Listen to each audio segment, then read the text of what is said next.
নমস্কাৰ সকলোকে মই মঞ্জে মোৰ অন্য এটা নতুন ভিডিঅ'লৈ সকলোকে স্বাগতম জনাইছোঁ। আশা কৰোঁ সকলোৱে ভালেই আছে। ভিডিঅ'টো ৰাতিপুৱা আৰম্ভ কৰিছোঁ। মানে এয়া দেখিছোঁ যে তামোল অলপ গোটাই আছোঁ। তামোল অলপ আছিলে, কিনি আনি থোৱা হয় কিন্তু দেই। এই তামোলখিনি পচাই থওঁ বুলি মানে ৰ'দত থোৱা গোটেই শুকাই গৈছেগৈ। তাকে ভাবি এতিয়া তামোলখিনি মই হেঁচি মানে সমান কৰি লৈছোঁ। এজেগাত ঠাইত কৰি লৈছোঁ। যেতিয়া গজালি মেলিব তেতিয়া মই বেলেগ ঠাইত ৰুই দিবগৈ লাগিব। সেই কামটো মই নকৰোঁ, মানুহজনে কৰিব।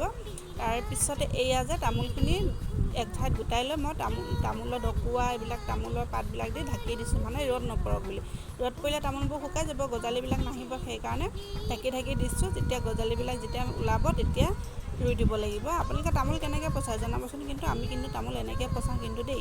এয়া যে তেতিয়া ঢাকি দিলোঁ, ঢাকি লৈ এতিয়া যাওঁ মই ৰাতিপুৱা গা পা ধুই আহি লৈ তাৰপিছত ভাত পানী বনাই ধূপ চাকি জ্বলাই মেলি লৈ তাৰপৰা ভাত পানী বনালোঁ। বনাই লৈ তাৰপৰা কঁঠাল গুটি কেইটামান মানে টেৱাত ফ্ৰাই কৰি ল'লোঁ। তাৰপৰা ভাবিলোঁ আজি কঁঠাল গুটি পিটিকাকৈ খাওঁ। সেই গতিকে কঁঠাল গুটি পিটিকা কৰিছোঁ। আজি এয়া কেঁচা পিঁয়াজ দি দিছোঁ পূৰা। খাবলৈ ভাল লাগে কিন্তু কোনে কোনে খায় জনাবচোন কিন্তু দেই। কঁঠাল গুটি পিটিকা এয়া কেঁচা পিঁয়াজ দি দিছোঁ, লগতে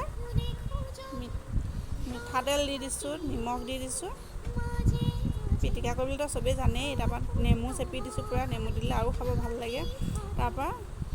তাৰপিছত এয়া ভোট জলকীয়া দি দিছোঁ। মানে যিসকলে জ্বলা নাখায় তেওঁলোকৰ কাৰণে উলিয়াই লৈছোঁ। তাৰপৰা আমি জ্বলা খাওঁ যে মই সেইকাৰণে পূৰা জ্বলা দি পিটিকি ল'লোঁ। তাৰপিছতে এয়া মোৰ থালিখন